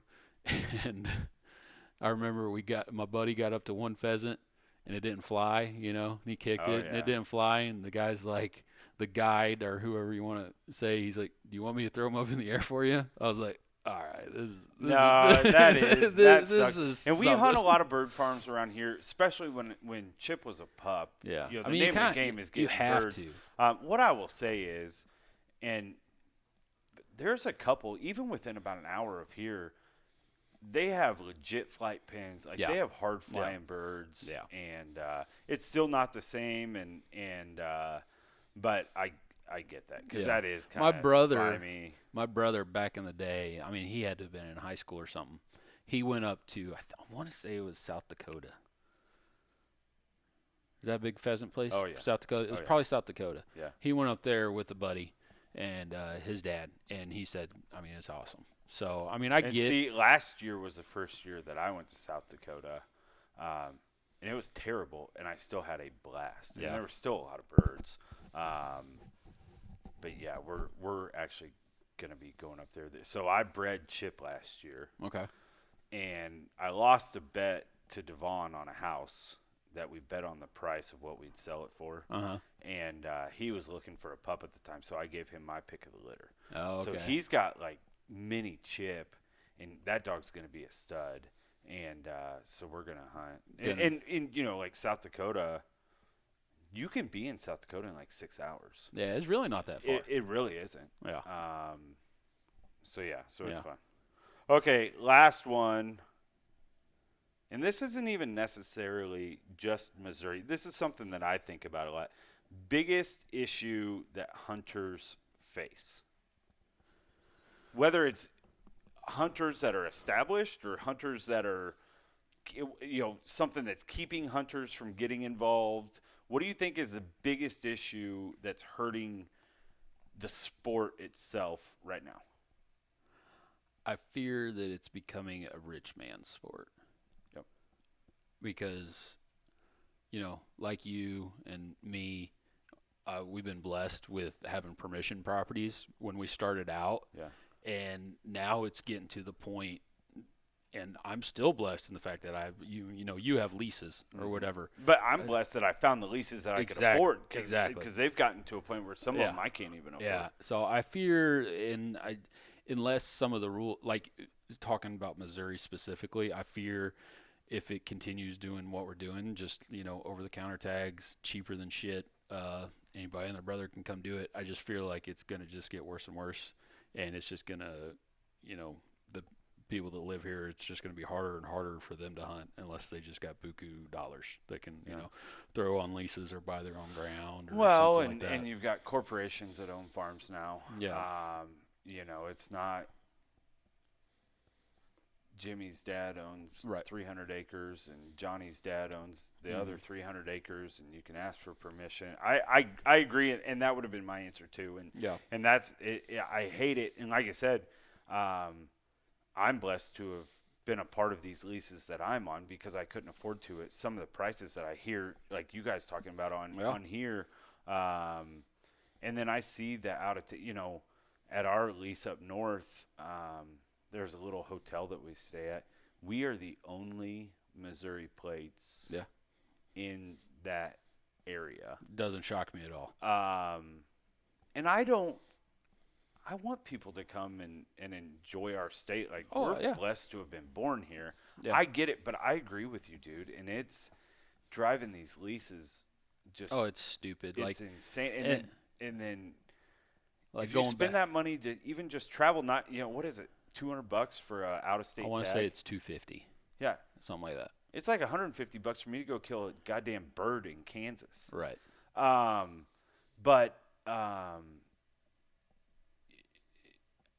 you spend that kind of, if they spend that kind of money on a lease and whatever, then they're going to kill deer. Right. No matter what it is. In my opinion, and somebody could throw stats at it, but in my opinion, I think it just hurts the deer herd and your age structure. It hurts age structure. Well, that, and then where our rifle season is. Yeah. And I agree with you 100%. But yeah, that's, like I said, when we talk, we all love hunting and everything else. And I was talking about the kids that aren't getting into it. Well, it might be because Dad doesn't have anywhere to hunt. Right. And Dad it's sad would love to have that kid. And I feel like just here in Missouri, just because I do hunt other states, Missouri's kind of shit the bed when it's come to like public ground. These other states have walk-in properties that they lease from private landowners and stuff like that. Missouri has that too. The problem with Missouri is we're blessed. I think I looked at it the other day. I want to say Missouri has like over 900,000 acres of public ground access. Huntable? I don't See, remember. I think sometimes they throw in. It could be the case. But hell, how big's Mark Twain National? I mean, that's fucking huge, ain't it? Yeah. Yeah. So it might be just huntable. But anyways, like, they're just so overrun with, locals and, and I don't know if I'd feel safe taking my kid out there during a rifle hunt. Yeah. But I mean, if that's what you got to do, that's what you got to do. Oh no, I agree 100%. But I feel like we could be better. I just feel like we could be better. And that's why I say I don't know what the answer is. Right. That's for someone smarter than me to figure it out. But I do know that whatever we're doing isn't working. And my fear, more than us sitting here bitching about it, is the kid that doesn't get into the sport because he has nowhere to go. Yeah. And a couple generations of that, and you don't have to worry about it. Yeah, that's scary. It's scary to think about. I agree. Yeah, I mean, I like to think, like I said, my main farm, I like to think I'm going to have that for a very long time. And so my kids will have a place to hunt. But, down the road, I don't know.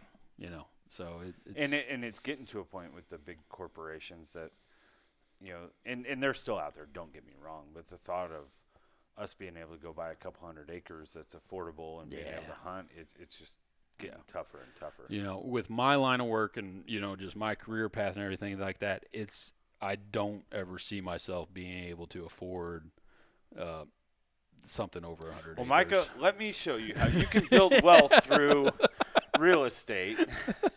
We'll get you set up with about 3 or 4 rental properties. You'll be able to take those, you use the equity in those, put down on your farm.